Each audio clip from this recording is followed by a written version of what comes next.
गणेश महाराज जी के पंडाल में उपस्थित है उन सबसे ये निवेदन है, वक्फ लैंड वक्फ बोर्ड के माध्यम से वक्फ के नाम पर बहुत सारी जमीनें मंदिरों की हो या बहुत सारी जमीनें जनता की हो, वक्फ के नाम पर कब्जा की गई। आज 9 लाख एकड़ लैंड पूरे भारत में वक्फ बोर्ड के कब्जे में है।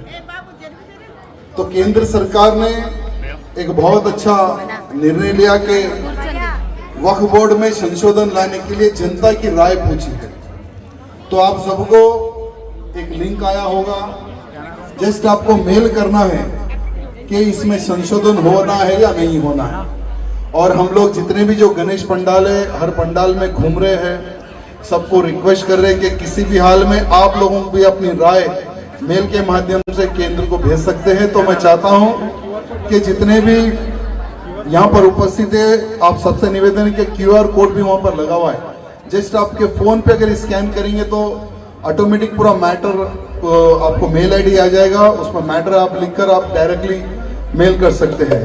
తెలుగులో కూడా చెప్తా, అందరికీ ఒక రిక్వెస్ట్, వక్ఫ్ బోర్డులో కొద్దిగా ఇంప్లిమెంట్ కొన్ని చేంజెస్ గురించి కేంద్రం పబ్లిక్ ఒక అడ్వైస్ వాళ్ళు అడుగుతున్నారు।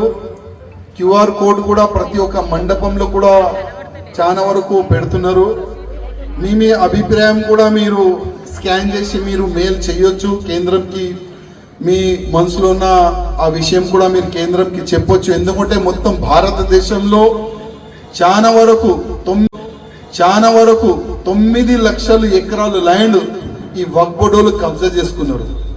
ఆ ల్యాండ్ మన భారతదేశంకి మంచిగా ఏదో ఒక పని మంచి గురించి ఉపయోగం రావాలంటే అందరు మీ అభిప్రాయం కూడా మీరు మెయిల్ పెట్టాలని కేంద్రం ఒక మంచి ఉద్దేశంతో మీ అందరితోని సదేశం అడుగుతున్నారు। నేనైతే వక్ఫ్ బోర్డే తీసేయాలని నేనైతే కోరుతున్నాను, కానీ దాంట్లో జనాలు అభిప్రాయం కేంద్రం అడుగుతుంది, మీ అభిప్రాయం కూడా పంపించాలని నేను మీ అందరికీ కోరుతున్నాను। ఇంకా మా రవిభాయికి హృదయపూర్వకంగా ధన్యవాదాలు, వీరు నాకు ఇక్కడ చెప్పడానికి అవకాశం ఇచ్చారు, చాలా ధన్యవాదాలు।